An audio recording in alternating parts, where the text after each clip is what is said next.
Eva.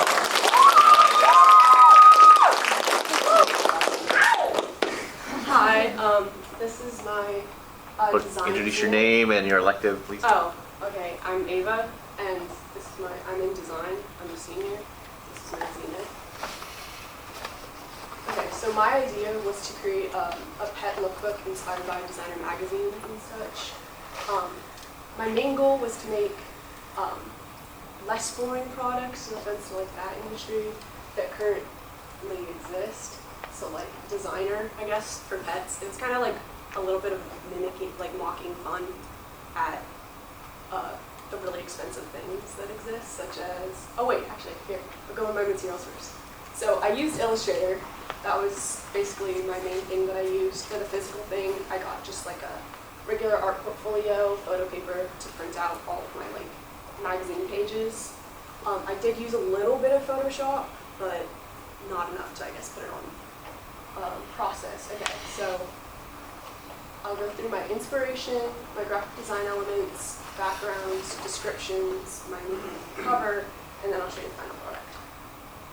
Okay, so inspiration. I took a lot of inspiration from the layout of Vogue magazine and pre-existing designer pet collections that I thought were like really not enough for the price, such as this $420 collar that's just black. And then this $950 pet bed that's it's a little much. So, all right, so my graphic design elements. So here are just a couple of my graphic design elements I made, my products, my main products. I made each of them in Illustrator on separate artboards and exported them as PNGs so that I would have just the product and I could change everything else about it later. Alright, I did have other graphic design elements where I categorized them into two little groups, which were my animal graphic design elements, so that I would know which product goes with which animal. And then I had my other graphic design elements, which were just decorations and stuff like that. Oh, and in total, I drew 53 of them, which was a lot for me. Here are some product backgrounds I made, which the graphic design elements would be placed on top of. So like, I don't know, make a magazine page. For the process I took for the backgrounds, I just made an Illustrator document, got an artboard, solid color, and I used a lot of different brushes to add texture and such for the background.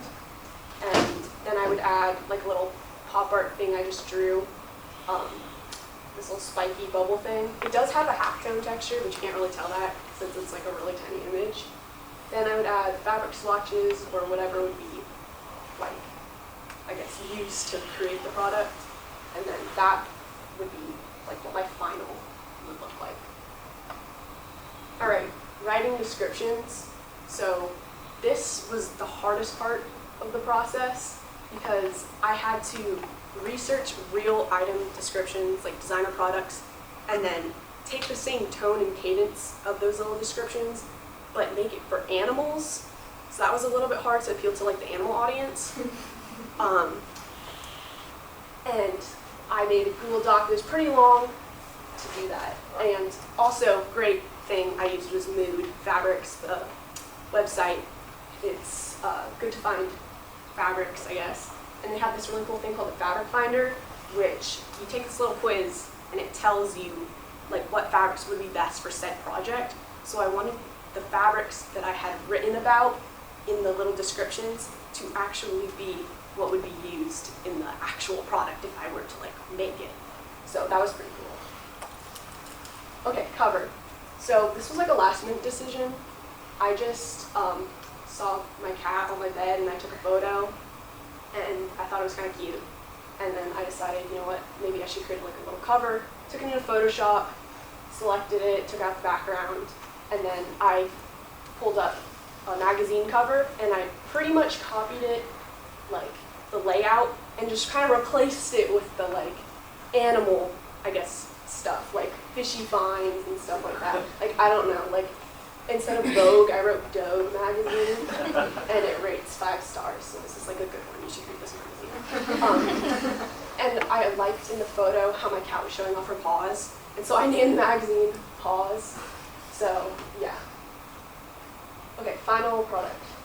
These are 10 of the pages that I did. I designed for dogs, cats, chinchillas, fish, mice, guinea pigs, rats, like etc. Like bunnies, yeah. So these are some of them, and then these are like 5 more. Yeah. And then problems. So as I said before, the descriptions were the hardest part, and yeah, so the time was also hard because I did not know how long it would take to actually make one page with like all the components, the writing, the graphic design elements, and I'm really bad at time management. Illustrator also was not helpful at all because I have an old computer and it just kept crashing whenever I like wanted to save something and I would lose it. And I did use Photoshop for some of the graphic design elements, and then I kept forgetting which graphic design elements I made in Photoshop and which ones were in Illustrator, so that when I put them together, I didn't know which one was like a raster, which one was a vector, and that really made it hard for me when I wanted to like change tiny things about them. But yeah, that's it.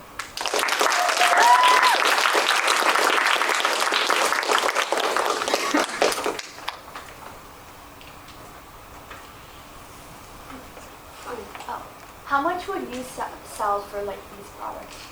Oh, like each Or like how much specific money product? like would you make? Like Yeah. each one? Oh gosh, I have no idea. I don't know. Like Because designer price or like cheaper? if I were to hand make them, probably like designer price, because that will take forever. Like that chinchilla ball thing is like hand engraved with like mosaic things for like disco. But yeah, probably less than like the $950. But I don't know. Which one would your cat like the most? Oh, the cake one. Yeah, definitely.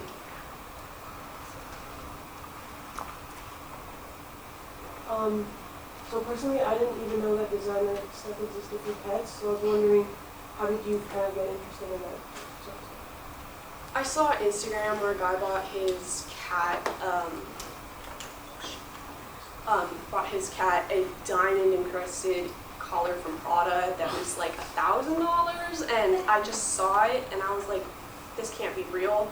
And then I looked it up in design and I freaked out because it wasn't only Prada, it was like all the brands were making this designer stuff. They sold dog poop bags that you throw away for $300. So, but they were pink, and so I guess that was. I have 2 questions. So like first, will you actually make like something like this in the future? Oh, 100%.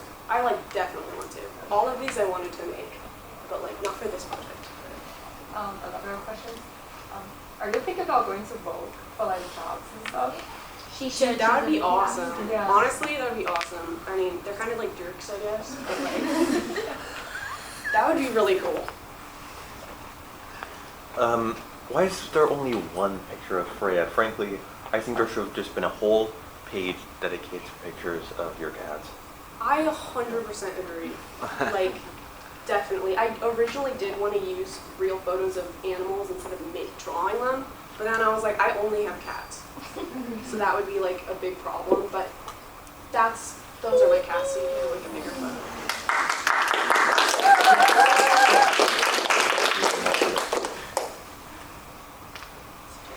Do you have a process for like deciding the aesthetic of each page? I guess kind of whatever popped onto like my Pinterest page at the moment. Like when I would open it, it would refresh, and I literally I saw like a cake that I thought was cool, and I was like, okay, cake cafe. Like it was pretty much like that. I just didn't want to go with like the, I guess, minimalist designer, like putting the logo on it and leaving it. So this is actually a printed magazine that we can look at later on? It's being passed around right now. Oh, well, there it is. Yeah. It printed really terribly, but like, it's fine. Which page is your favorite? I guess I'd have to say the one where it has like the dog collar, because I did draw like each little fur. And it like took really long, and then when I actually put it on the page, it's like small, and I got sad, but yeah. So that one would have to be, oops, that one would have to be, I guess, my favorite. Well, thank you very much.